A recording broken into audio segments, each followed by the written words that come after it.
Okay, I'd like to welcome everybody back. I have heard from folks who are in each of the three panels. It looks like they all went superbly, and we now have lots of data churning up, and we've got even more with a fabulous panel coming up. I just want to mention a few things to you. And let me take a moment and walk the rest of the day with you. This session is what we call an Agora session. It's designed to have conversation with the panelists and then very much with you. From now on through the rest of the day, we're hoping that your expertise and knowledge and experience can really contribute to a conversation. We are not exactly sure where we're going to wind up, but you may be, or you may have thoughts about it, and that will be all to the good. So keeping your eye on the rest of the day that way. We call this session the Changing Political Landscape is Philanthropy Keeping Up? And there will be lots of points of view on this one. At its conclusion, we're going to adjourn for lunch, and we'll have an hour, and I promise you there will be no speeches. This is just a moment in time when you guys can all sit with the folks that you know and haven't seen for a while, or have seen for a while, and enjoy a conversation. Right after lunch, we'll have what may be a forward-looking moment.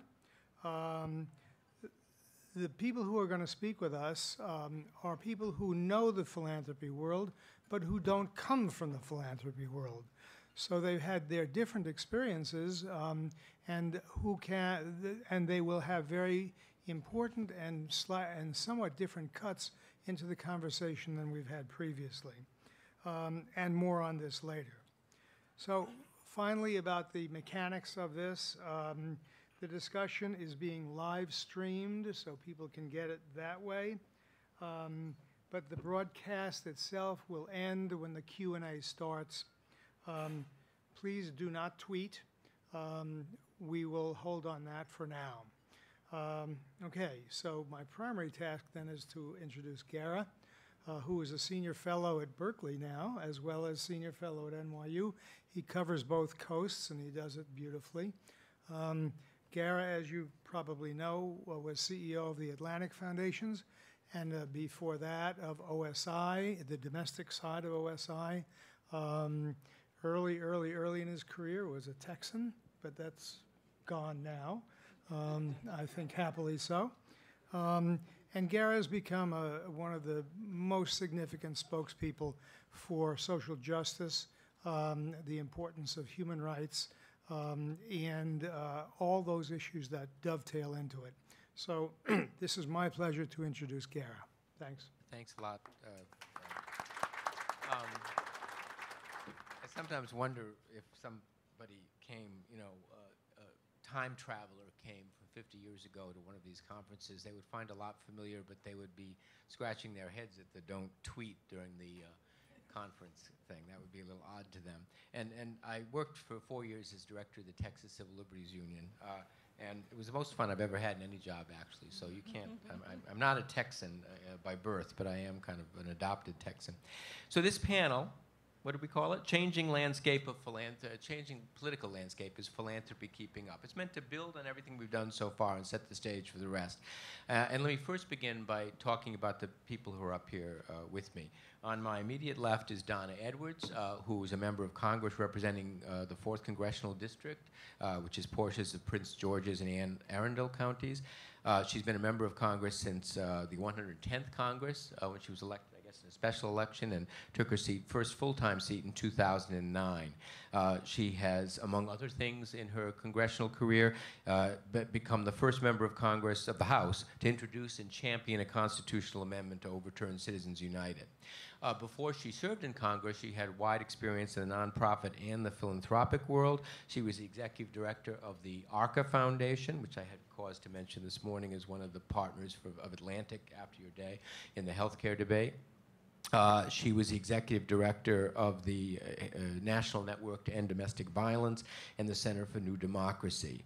She graduated from Wake Forest University and got her JD from the University of New Hampshire School of Law, which I want to say for those of you who are playing along at home, was once called the Franklin Pierce School of Law. And there's no doubt, I think, that this is the only conference in the United States in the last 10 years where Franklin Pierce was mentioned twice in plenary sessions. Bill Schambra is the director of the Hudson Institute's Bradley Center for Philanthropy and Civic Renewal. For 10 years, he served as director of programs at the Bradley Foundation and was a senior advisor and chief speechwriter for a number of people, including Edward Meese as Attorney General and Louis Sullivan as the Secretary of Health and Human Services. President Reagan appointed him to the National Historic Publications and Records Commission, and President George W. Bush to the Corporation for National Community Services Board. He writes extensively on philanthropy and civil revitalization and civil society in all kinds of places, including regularly in the Chronicle of Philanthropy. Finally, Heather McGhee is the Vice President of Policy and Outreach at Demos, a public policy organization working to give everybody an equal say in the democracy and an equal chance in the economy. She writes and speaks frequently on issues of democratic reform and economic opportunity on MSNBC, Fox News, and CNN, so you have the whole kind of spectrum covered. She co-chaired a task force in 2009 within Americans for Financial Reform that helped shape key provisions of the Dodd-Frank Wall Street Reform and Consumer Protection Act.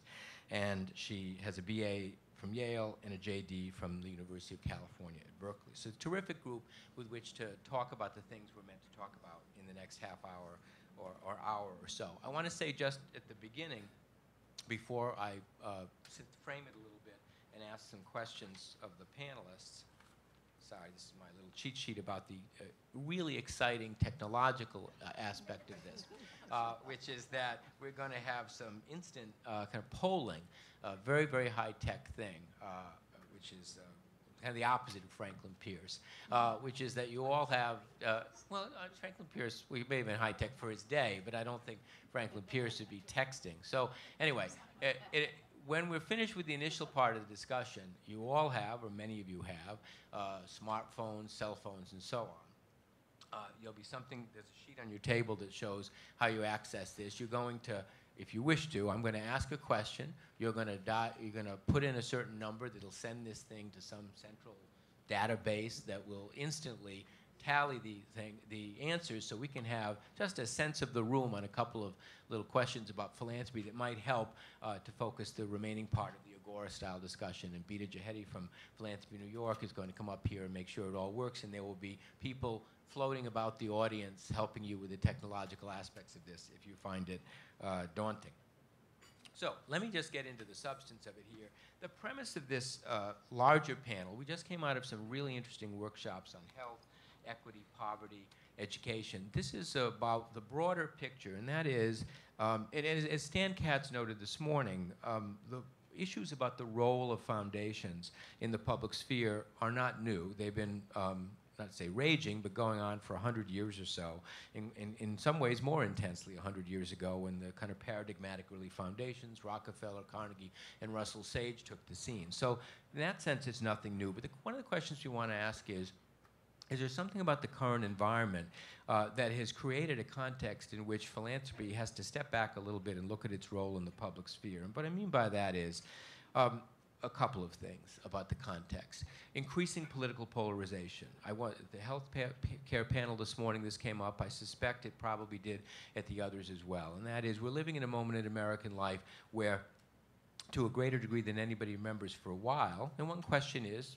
this unusual, permanent, cyclical, and we can get into that, but we're in a moment of enormous political polarization where it's argued that some of the tried and true strategies of foundations for affecting public policy, among other things, trying to forge a bipartisan consensus on certain issues, don't really work that well anymore in an environment so polarized. We have the rise of the mega foundations, which occupy a role, and maybe even more so than Rockefeller and Carnegie did 100 years ago when they had the field to themselves. You have very large foundations like Gates and a few others that have huge roles, concentrated roles in public policy.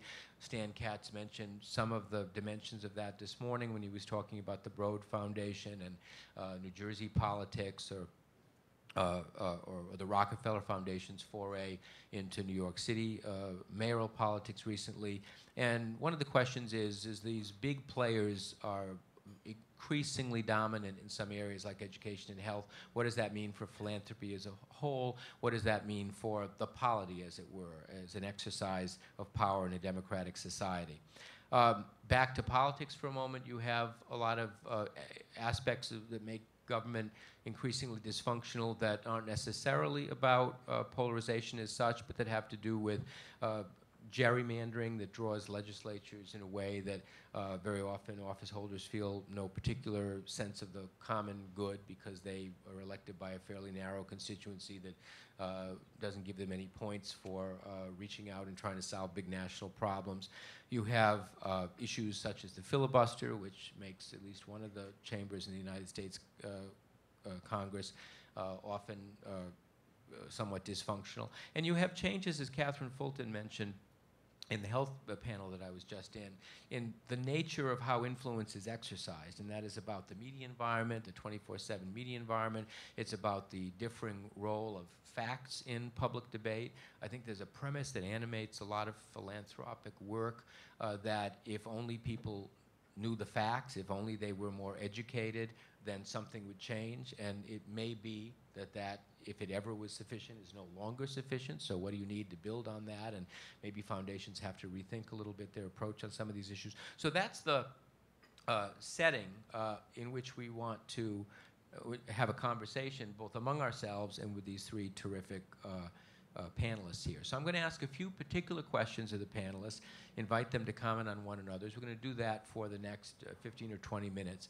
and then we will segue into a larger conversation because, again, one of the operating premises of this gathering is that this room is full of talent and expertise, and we ought to have a larger conversation that isn't just one way, and we will do that as soon as we possibly can. So, Representative Edwards, I want to ask you the first question because you have worked kind of both sides of the fence, as it were, in the policy realm. You were the head of a foundation. You were the head of various NGOs that tried to influence policy. You were the targeter, if you were, of the political sphere. Now you are, among other things, the target of this kind of advocacy. And I wanted to ask you, how you saw things or whether you saw things differently for having moved from one side to the other. You put so much out there, Gara. Let me just say, first, when I ran the National Network to End Domestic Violence, I worked on a set of issues that, for the most part, at the time, were not particularly political or polarizing, and in fact had, because of the advocacy work around the country, garnered a lot of support among Republicans and Democrats. Now, those same set of issues today are largely viewed as democratic policy options, very sort of ingrained in the Democratic Party, and the Republicans as opposition to that. That's both surprising to me and saddens me too. But I think it is a sign of the kind of times that you just illustrated. Now, when I was in philanthropy at the Arca Foundation, number one, by the time I got to Congress, looking back, I think we thought that we were more than what we are. And I think, thinking back to my days as the executive director there and working with our board and working with various organizations, I think that we believed that the organizations and institutions that we were funding, the work that they were doing, the partnerships that we had with others in philanthropy, had a lot deeper impact than being on the inside, I now believe to be true. And so that gives me a little bit of pause. I mean, part of that, though, from the inside now in Congress, I think that that there needs to be more of an impact from the outside into Congress, that too many of us as members rely on each other for our information. We don't rely as much as we should on people outside of our institution for information, for guidance, for policy direction. And I don't think that's particularly helpful to decision making, and I don't think it's helpful to governing. It is still true, though, that you have a lot of organizations that are viewed as sort of organizations that influence the Democratic Party, and you have organizations and institutions that influence the Republican Party, and never the twain shall meet. And unfortunately, for people who are working on issues, I don't think that's a good thing. And for communities, I don't think that's a good thing. And so to the extent that philanthropy begins to examine what it does from a public policy perspective, I think it would be good to get out of that box. And it's so that all of us inside the institution believe that we stand something to lose by not being on the side of whatever those set of issues are. You know, it resonates with me, your point about how I think what you're saying about Arca is that when you're in a foundation, you tend to have a foundation-centric view of the world, whether you're a large foundation or a small foundation. So I used to joke that when I was at Atlantic and OSF, it was like that Roz Chast cartoon in the New Yorker where the middle-aged person is reading the obituary page, and they look at the headlines and they read it and it says 2 years older than you, 3 years younger than you, and so on. So you kind of tend to look at it with yourself in mind. Same is true with the way a foundation executive reads a newspaper. So it is a little, and the more removed you get from it, the more you can kind of see, right? And so, but nevertheless, taking that point, what do you see, therefore, as either as a specific example or generally, ways in which foundations could be acting that would have more appropriate impact on the political process? Well, I do think that I believed this when I was at Arca as well, that foundations could actually act more collectively. I think there's too much sort of hit or miss, thousand flowers blooming. A foundation comes up with an idea, finds an organization that's going to run with that idea, and then boom, they're out there. And I don't think that that's really helpful to governing, and I don't think it's helpful to policy making. And so to the extent that that philanthropy, both large and small, can figure out ways to partner, then it actually forces those kind of partnerships among the various organizations and institutions who work on those issues, because it becomes very confusing as a policymaker. Where I'll give an example. So now we're in this huge debate about what to do around entitlements, and everybody recognizes that we have a driver in healthcare costs that are sending both Medicare and Medicaid expenses like this.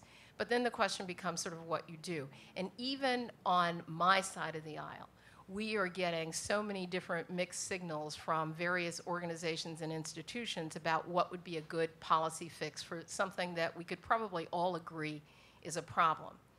And philanthropy is funding each one of those threads. Philanthropy, and then there's the other stuff that's not philanthropy. It's labor institutions, business institutions, and the rest. And so there's not a reason. I can always find an ally for my idea. And so there's no reason for me not to just stay where I am on a policy alternative, because I can always find some organization and institution and set of philanthropists who are funding that who will go along with me.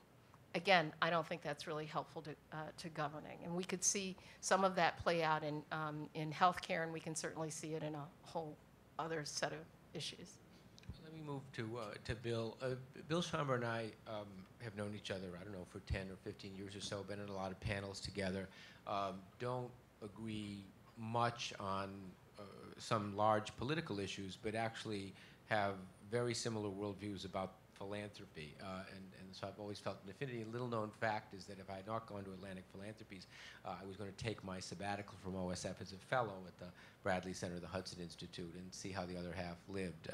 But that has not yet come to pass. So what I want to ask Bill about, because I know that he may be skeptical of even some of the premises of this question, but I want to start out by asking, since you had all this time on the ground, as it were, at Bradley and then more recently at Hudson, is there a difference in the way conservative and liberal foundations and feel free to question the premise of that as well, the way conservative liberal foundations approach policy work. Obviously, they disagree to a great extent about tax policy or education policy, healthcare, all kinds of things. But in the way they go about their interventions, and Bradley I always think of as a foundation that was a model for, in many ways, in the voucher issue and things like that. Is there a difference in the way they approach it? Well, yeah, there is a profound difference. First, I should say I really envy you your sticker. I wish I had a battle ribbon that said "token conservative." I would. There, I feel better. I will not strip myself of my speaker token. Well, I mean, it's entirely appropriate, incidentally, that I should be the token conservative because, quite frankly, philanthropy as a field is by and large. As Stan Katz reminded us this morning, is by and large a field dominated by the progressive understanding of public policy, which is that you apply expertise to a problem and solve it from the top down, that you figure it out scientifically, intellectually, get to the root causes of it, and solve the problem once and for all through the application of social science. That was the model for philanthropy. It wasn't called progressive philanthropy. It was just philanthropy. It's just what philanthropy But it was the progressive did. era, maybe not But it accidentally. was, yeah, and it was more or less what was happening throughout institutional philanthropy for a very long time. It was, the moment of reckoning came when conservative philanthropy sort of arose, actually. Probably out of an incident right here in New York City, the Ocean Hill-Brownsville dispute, when the Ford Foundation decided to try and experiment with the Ocean Hill-Brownsville school district, and out of that experience, it's hard to remember, but the neoconservative intellectuals who were based here in New York City saw firsthand the damaging effect of this, and they concluded that there's an enormous amount of hubris embedded in this progressive model.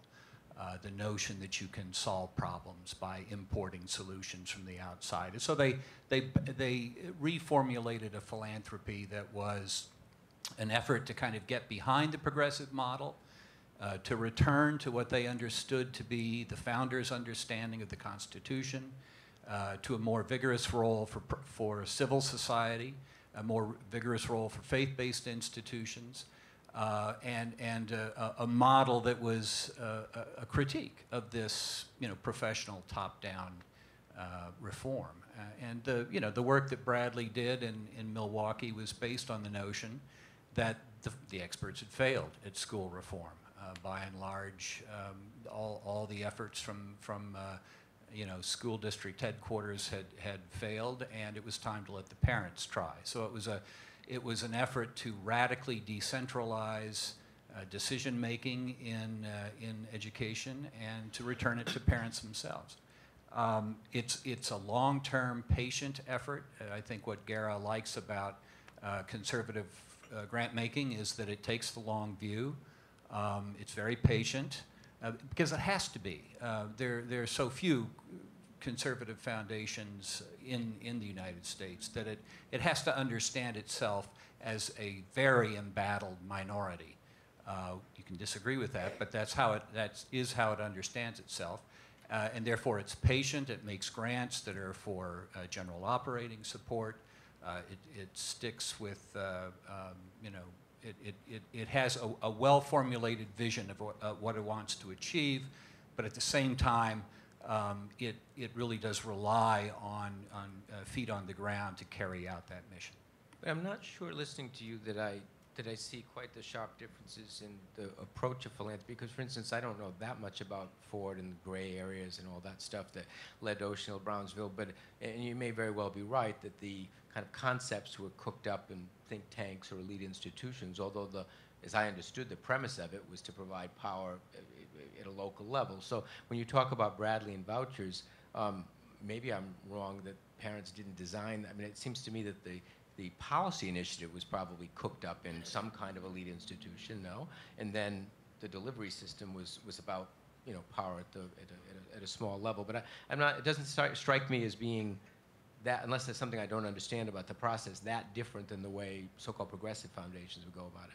Well, it's different in the sense that the school voucher approach, as I say, empowers parents to make whatever decision they choose to make, and that it is entirely up to the parents to choose what education approach they think is appropriate for their child. If you stick with purely public, the purely public system, you end up with a one-size-fits-all approach. And that a lot of parents in Milwaukee and elsewhere indicated that didn't work for them. So they sent their children to schools that I'm sure the experts would never have chosen for them. A great many of them faith-based institutions, Catholic schools, Lutherans, Clara Muhammad, a Muslim institution. I mean, a great many schools benefited from that, and more importantly, the parents benefited from that because they finally had the power to make this critical decision in the lives of their children, which is something that other foundations typically tend not to do. Granted, it was helpful, obviously, to have a substantial amount of money involved in the change, but if the parents themselves hadn't wanted it, it would never have prevailed. It has now not only survived Republican and Democratic administrations alike, and fierce assaults by the teachers' unions, I might add, but it's actually been expanded considerably. And if the parents themselves weren't behind that, it simply wouldn't have happened. Let me ask you just one other question before I turn to Heather, and that is, one of the other things I've always kind of liked about conservative philanthropy, and I've talked with you and Jim Pearson and others over the years, is a less of an obsession with certain kind of metrics than the progressive foundations have. So I don't know if you stayed with the Bradley Initiative long enough to assess the results of it. And it may be, if your basic premise is that parents should have the choice, it's not that important how the kids are doing in school. I mean, in other words, if it's about parental choice, maybe it doesn't make much difference. But what did Bradley, if you can address it, do to see whether or not that initiative was working? Yeah. Bradley was fully willing to fund all sorts of evaluations, as were other foundations. Everyone here we can have an hour and a half argument about the results of those evaluations.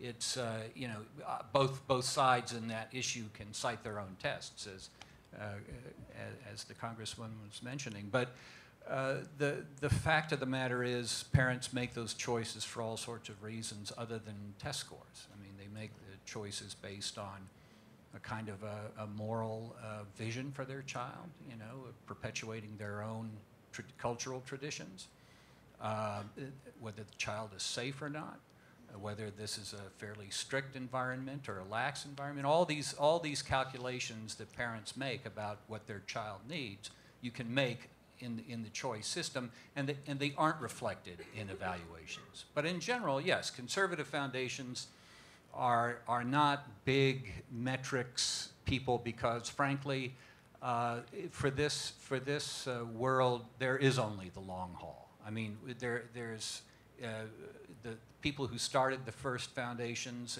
on the conservative side thought they were losing the war. They were fighting a losing battle. They were in retreat. Many people would say that's exactly where they are today. And I understand the president one of his aides has said that the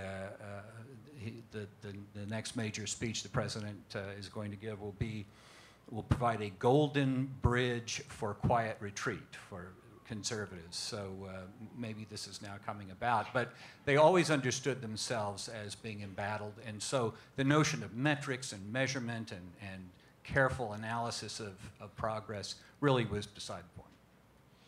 You understand the mentality of embattlement. You want to be an ACLU member in Lubbock, Texas.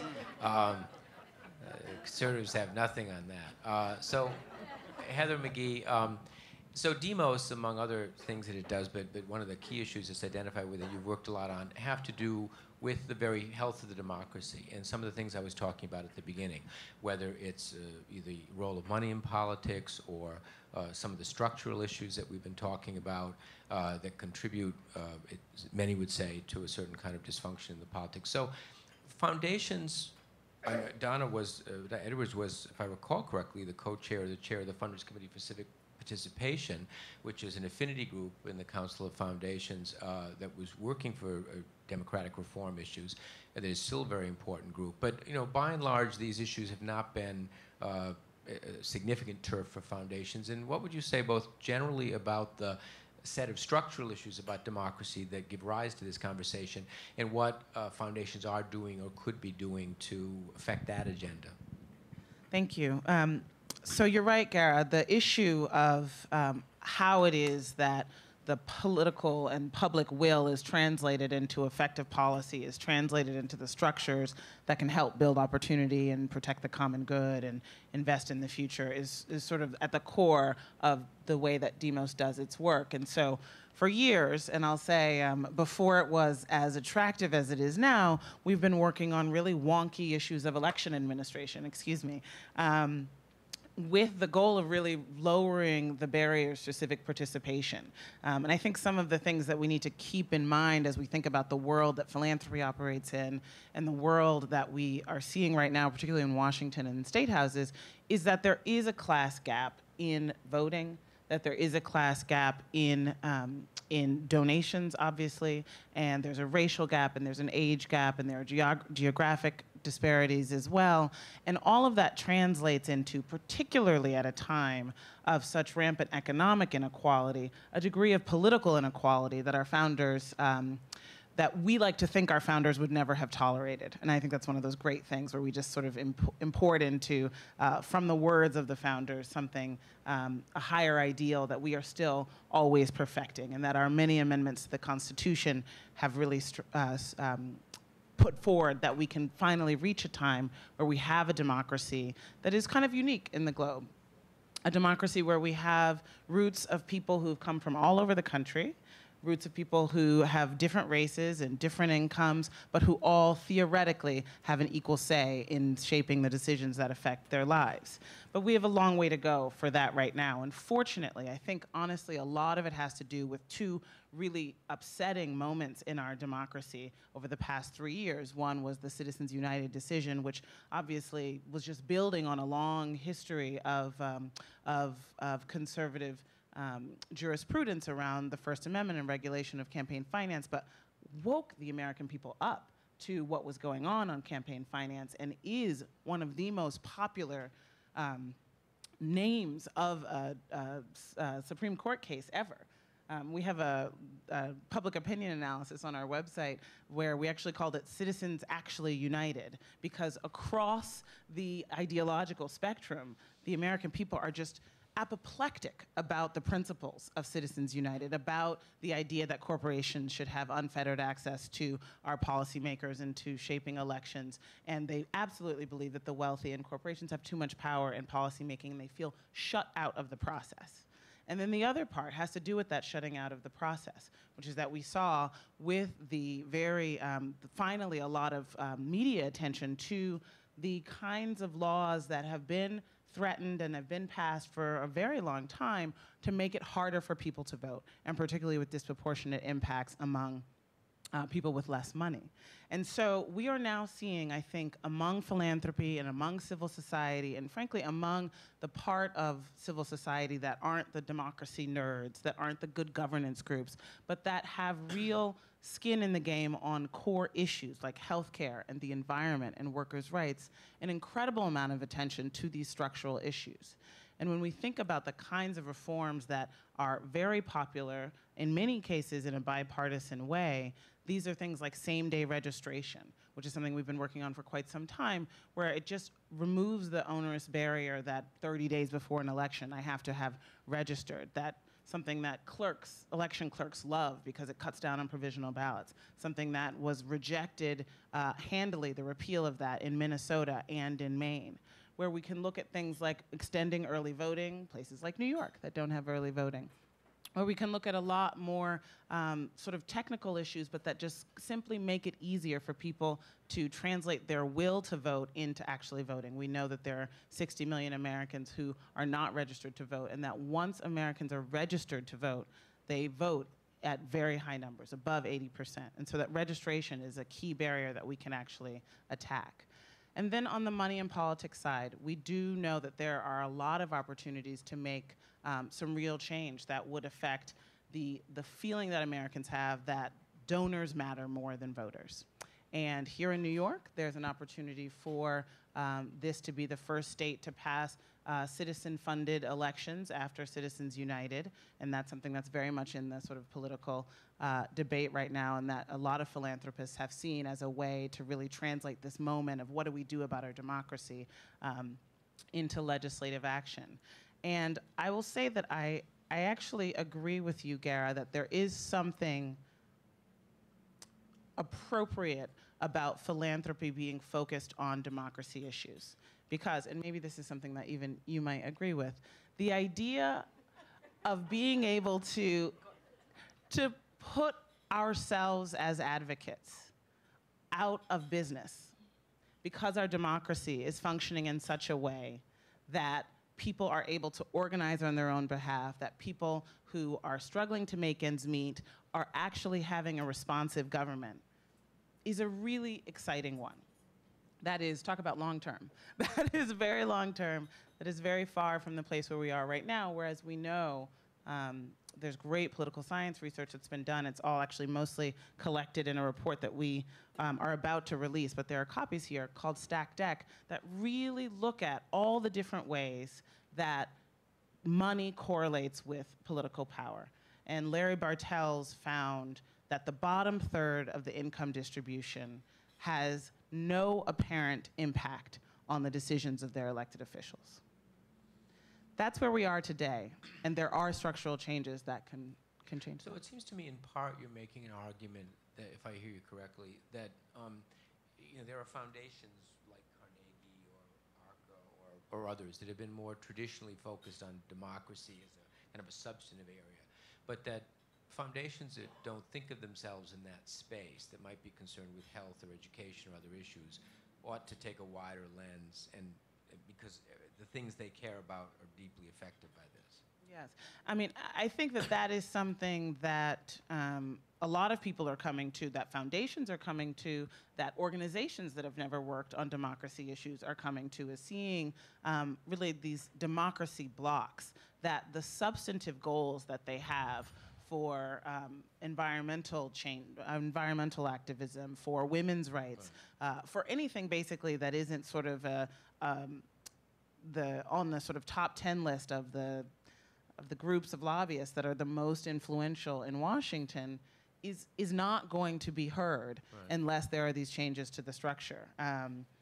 And ideally, I think there's a little more that needs to be done to sort of create a sense of political efficacy among people, civic engagement, really dealing with racial disparities and with the difficulty that Americans have in really seeing themselves as one people, which I think is something that philanthropy should really look at very much in the face.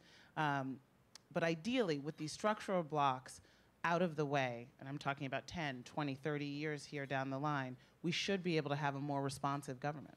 Well, I will resist the temptation to have, we could take the whole hour and a half to maybe debate Citizens United or vouchers or things like that, but I do want to give you, I'm curious, Bill, about whether you think there's anything in this agenda that some conservative foundations do embrace or might embrace, or do you have a different view in the structural democracy set of questions? No, I think that conservative foundations theoretically have a deep commitment to civil society. I mean, the refrain is, once government is pushed back, the boundaries of government are pushed back, civil society will step in, which is another way of saying citizens will take more responsibility for their lives. And I think there is some agreement about that. Now, by that, obviously, folks on the left tend to mean more a kind of an activist agenda.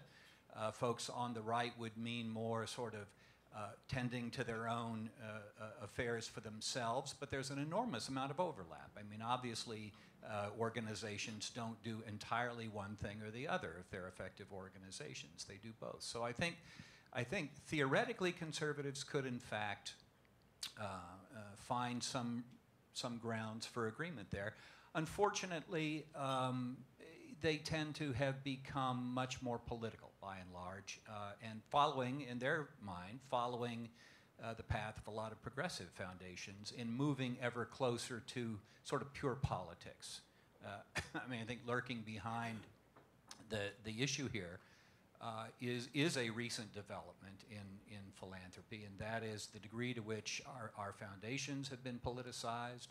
Our C4s have pressed ever closer to the line of outright electoral engagement. C3s have become, they're allegedly producing research, but it's opposition research. I mean, it's research, it's ammunition for political campaigns. And as I say, I think this is, everyone says that, well, that's the Koch brothers. Of course, well, come on. When this happens on the left, as it does all the time, and in much greater amounts, no one seems to notice it. But the fact of the matter is, it is going on, and it does raise this question. Do donors, now I know you mean by donors wealthy corporations, campaign donors, but let's broaden the understanding of donors a bit. Why should foundations be able to exercise this amount of influence in our politics and our policy, especially as they move ever closer to the line of outright engagement? And I think that's a place where we need to, everyone in this room really needs to think about that problem. Well, you've anticipated the two other questions I was going to put on the table before we widen it up. And I just want to say parenthetically, I was working for George Soros when, in 2004, I wasn't working for him in this capacity, but on the foundation side. In 2004, he made his significant foray into electoral politics, and a lot of people noticed. Glenn Beck certainly noticed. So I'm not sure I can agree with you that it went unnoticed. And maybe it's tit for tat, and that's what the Adelsons and the Kochs of the world are doing. But in that, so both these questions, which have to do with, on the one hand, donors who've been traditionally philanthropically oriented, like George Soros. I know his mentality on this a little bit. He was never interested in politics. He had a whole set of goals in the world, foreign policy issues he was concerned about, and also a set of domestic issues. And he came to feel in 2003, 2004, that the administration of George Bush was a threat to all the things he cared about, and that if he spent some of his post-tax money on the electoral side, he might accomplish a lot of good. I can't speak for him. As the years have gone by, I think he's lost some interest in political donations in the political process, but that's the way he felt at the time. And so it's seductive, isn't it? To want to get into the political sphere. That seems to be what has drawn some of the more conservative donors into it as well. In a way, Bill, it's kind of set against the long-term view that you articulated, right? That building ideas and all that kind of stuff. So, I mean, we know people on the progressive side are highly attuned to the threat of big money in the electoral context. I mean, and I wonder how they feel about it in the more normal philanthropic context. So the first thing I want to say is that what do you think there's a danger of big money? Is there a way of looking at this? Is tricky, I know, because you raise money from foundations, and I'll say it. You say it. Okay, Is that a danger, Don? No offense, but just because you have a lot of money doesn't mean your idea is great.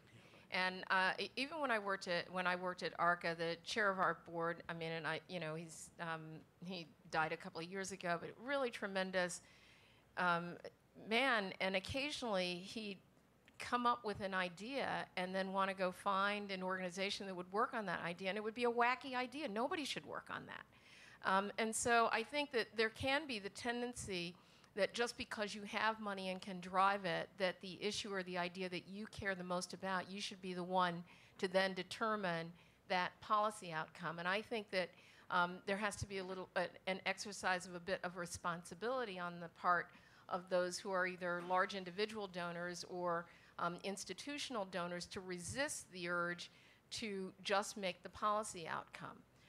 Or to define the policy outcome, because it doesn't necessarily mean that it's a great policy, even though there might be a ton of money behind that. I think it becomes hard to do, and I do think that there is a line between policy and politics, and I actually value philanthropy that really does focus on development of public policy, and whether that policy is on the left or the right. I mean, I'm going to argue for the left every time, but almost.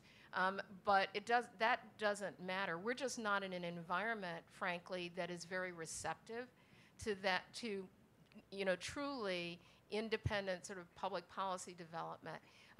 We're going through probably about 30 years of beating up on every kind of institution that we know, whether those are institutions of government, state, local, and federal level, and other institutions. As a result, there's a great distrust that's developed in the public sphere, trusting any information or any set of facts. I think philanthropy ought to be very concerned about that.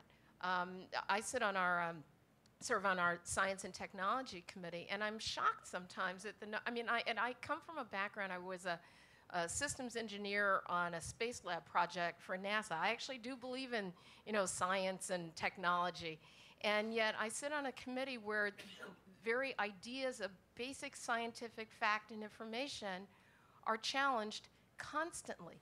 This is not a good environment for us because those things, whether it's in the science sphere or it's in other areas, keeps us from developing sane and appropriate public policy.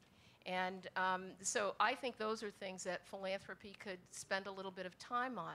In democracy issues, I mean, I never understood why it is that you care about, if you care about education or health care or early childhood development or nutrition and all of those things that have huge public policy implications, you should care about democracy, because people like me don't really, sort of get to hear any of that information because the politics and the money get in the way of it. And then lastly, I would say, just on an electoral side, I'm also chairing our campaign committee's recruitment. And so I've been looking around the country at candidates prospectively who could run in various different districts. Number one, it is true, the districts are so highly gerrymandered that it just makes it really insane. But the other thing that's true is that people who are of modest means, who are really good, smart, talented people, and whether those folks come from the left or the right or any place in between, have very little capacity to run for and hold elective office in this country under the system that we have. That cannot be good for any of us, whether you are engaged in philanthropy, impacting public policy, or you're a lawmaker trying to enact public policy. You should highlight that NASA engineer thing in your bio. That's really cool. If I had known that, I would have made it part of the introduction. Yes, it is. It's not rocket science, yeah. So, let me ask you all, though. I mean, so if, as Representative Edwards says, having a lot of money doesn't give you necessarily good ideas, and we're, as I say, highly attuned in the political sphere to being skeptical about people, the Sheldon Adelsons or whatever, throwing their weight around. And if we should be also bring that sensibility to the Gateses of the world, who are with tax-exempt dollars influencing policy in a big way, and I may agree with everything they do, but that doesn't necessarily change the basic point.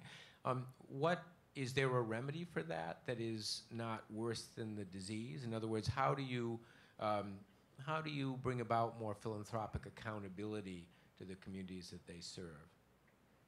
Bill? Well, you're right. Any legal remedy that one could think of would be worse than the disease. What this sector needs is a free and open discourse about the consequences of philanthropic activity, and it absolutely lacks that. As was pointed out earlier, there are no beat reporters any longer. There used to be one in the New York Times. There isn't one anymore doing a beat reporting on philanthropy. And I don't mean investigative reporting on exposing scandals. I mean, as Stephanie Strom did on occasion, remember that big initiative that was rolled out a year ago? Well, it's a year later now. Let's just take a look at how did that go? We don't have that. The power of the foundations is such, and that goes back to a quote that we heard from Stanley Katz. I mean, you know, the power of the foundations is such that open and free discourse about their strengths and weaknesses is almost completely absent. And I think we desperately need, that's one of the good things this conference is doing, is actually raising that question and you know, facing the big issues. It's one thing, you know, everyone can applaud this vigorous involvement in public policy, but, you know, given our emphasis on effectiveness and outcomes, and let's just get it done, why not just say, look, you guys, you elect this mayor and you keep him in office and you get my grant, you know, and if you don't, then you don't get my grant. I mean, how much more effective and immediate of an outcome can you get than that? That's perfect.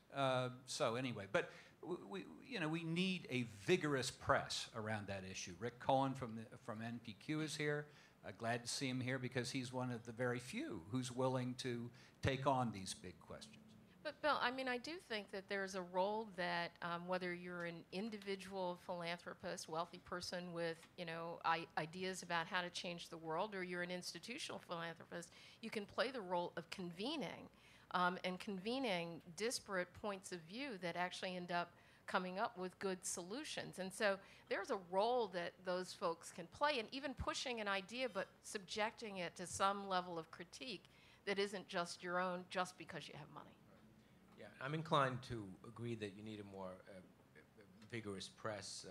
I think if philanthropy had to look over its shoulder a bit, like politicians do, or business, or sports, or other sectors, they might feel differently. And it's hard because there's always this bite the hand that feeds you thing. I'm talking with a publisher about a book on democracy and philanthropy, in which I expect to be very critical, as I was from within, about philanthropy. And I said, you know, by the end of the year, I might be in a different job. And if I'm, you know, in philanthropy, I'd be happy to write the book. But if I'm raising money, I'd like to write a book about how smart rich people are. That book's been written by this gentleman right here. Yes, exactly. Right. So anyway, all right. Now we're going to segue into the interactive portion. Before we, first of all, think about your questions, and shortly I'll ask you to line up with the mic as we open it up. Now. If I understand this correctly, you should whip out your cell phones. I'm going to ask you a question. First, you're going to put in the number, like as if you're dialing. Mm-hmm. Vita will help me. 22333.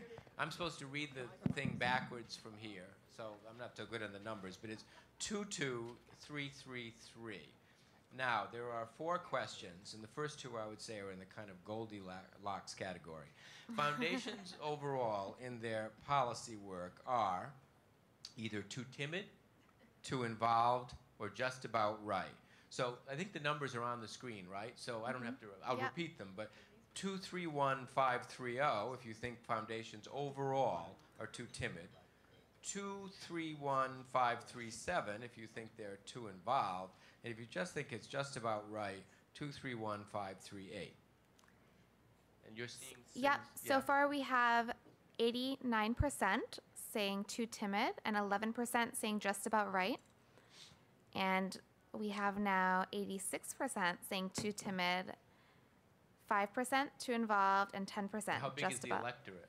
20 people so far, so keep trying.